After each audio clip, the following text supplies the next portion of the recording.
meditate on the Word of God, which is mao'y ato ang navigation light.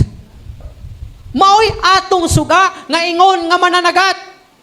Ang mga mananagat, abot ba kung uso pa ba ka ng ilahang ginagamit sa una? Sa una manggod, nana sila'y katong lampara, katong bumba-bumbahon bitaw. Ha? Pitrumak. Oh, mao na ginagamit sa pagpanagat sa una, tama ba ko? Oh. Karon high-tech naman ron. May siguro na nagay-computer siguro ang ubang mananagat karon dito sa laod. Ha? Mga high-tech na. O sa may purpose sa ana nila para mauna ang ilang guide. Ha? Muhayag sa kapalibot nila. Kita usab, kinahanglan natong gabasa sa word sa Ginoo kay mao ni ang guide nato. Kaya sa kasagaran magud nato mawala. Kasagaran nato mahilayo sa pag-alagad tungod sa mga pagsulay because we did not meditate on the Word of God. Wala man gud ka basa. Mao man gud ni ang gingon, mao ni ang giiya man gud nato ni. Ingon ang Bible, ayaw kamo kabalaka. O ingon ang John 14:1, let not your heart be troubled. Believe in God, believe also in me.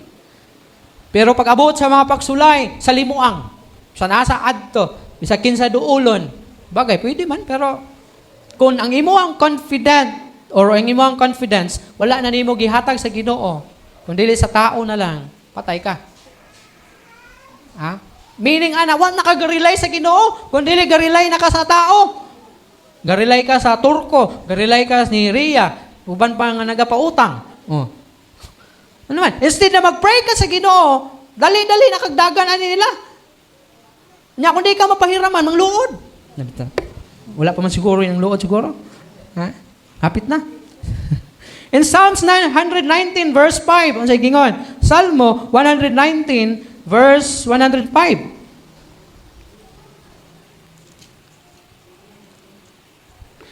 Ingon pa sa versikulo 105, ingon niya, ang imong pulong suga sa akong mga tiil o kahayag sa akong agianan. Unsa daw ang word sa Ginoo?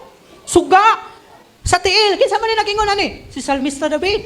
Ingon niya, suga sa akong mga tiil. Kahayag sa akong agianan. Kanindot, kung imong pamalandungan ba, gasiga ang imong tiil. Gabasa ka sa word sa Ginoo, gasiga pag yung dalan.